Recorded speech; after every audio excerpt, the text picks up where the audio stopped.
Bismillahirrahmanirrahim. Assalamualaikum warahmatullahi wabarakatuh. Selamat pagi anak-anakku semua. Kita berjumpa kembali masih dalam pembelajaran jarak jauh. Semoga kalian sehat selalu dan tetap semangat. Oke. Minggu yang lalu atau pertemuan yang lalu, Wika menjelaskan tentang cara membuat pencatatan kas kecil, yaitu mencatat dalam jurnal, baik menggunakan sistem fluktuasi maupun sistem impress. Oke, alright. Kali ini kita nanti akan belajar membuat laporan kas kecil.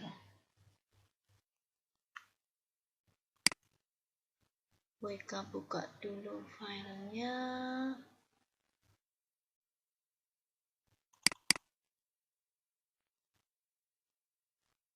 Cara membuat laporan kas kecil dengan mudah.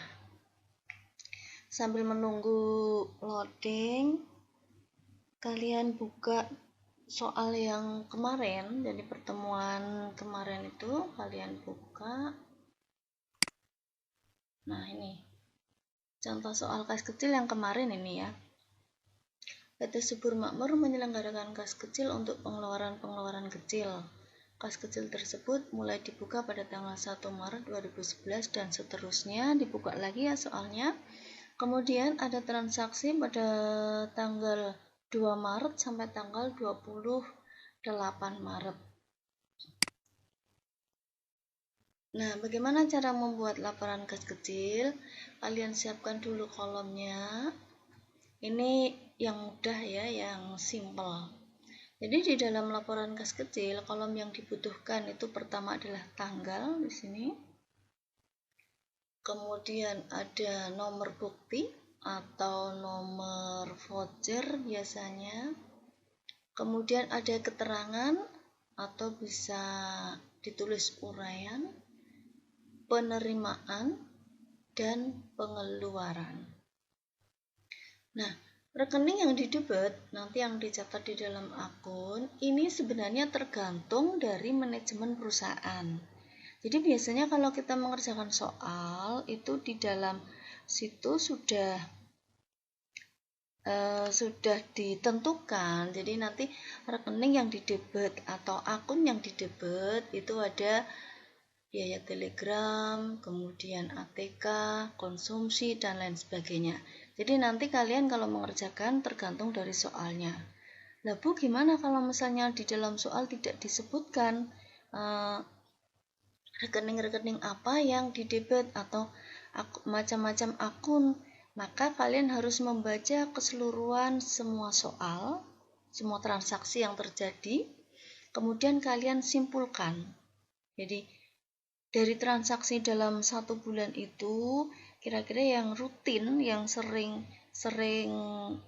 dipakai atau dikeluarkan kas kecil itu dicatat ya. Nanti kalau yang tidak rutin bisa dicatat di dalam ini akun lain-lain atau serba-serbi. Nah, dalam hal ini contoh saja ya, dari contoh soal yang kemarin.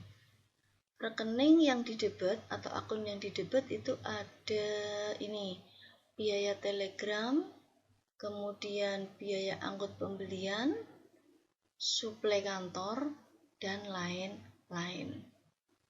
Ingat ya, dalam menentukan judul-judul ini tergantung dari satu soal, yang kedua dari perusahaan itu sendiri.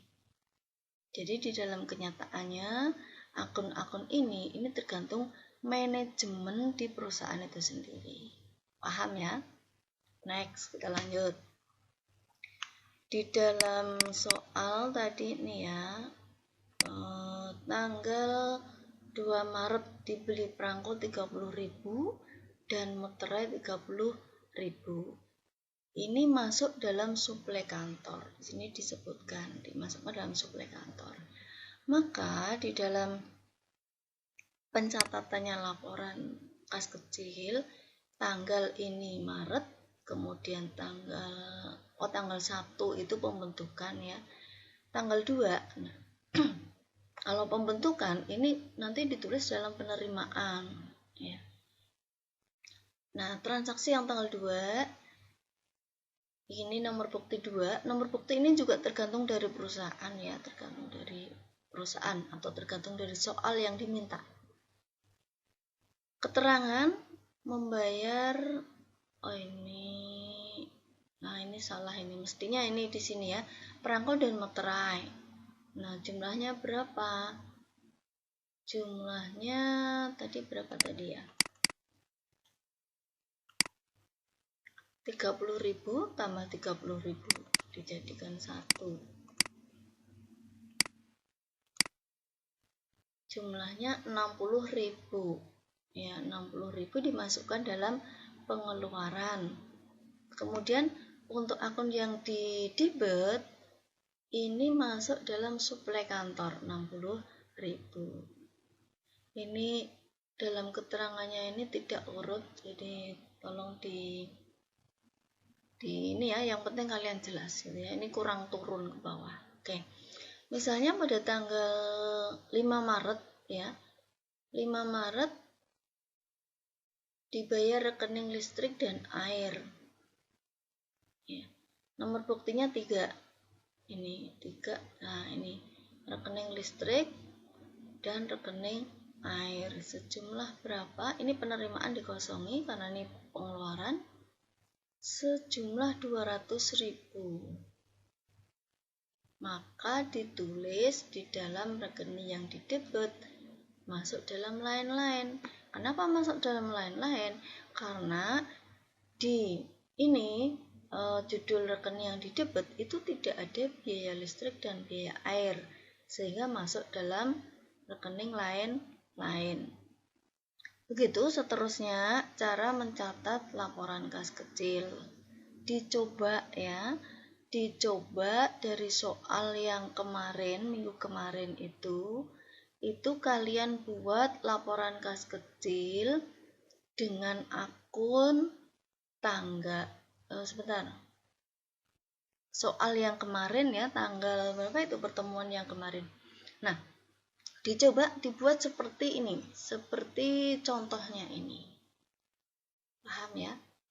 Jadi, ini soal yang ada di contoh di materi.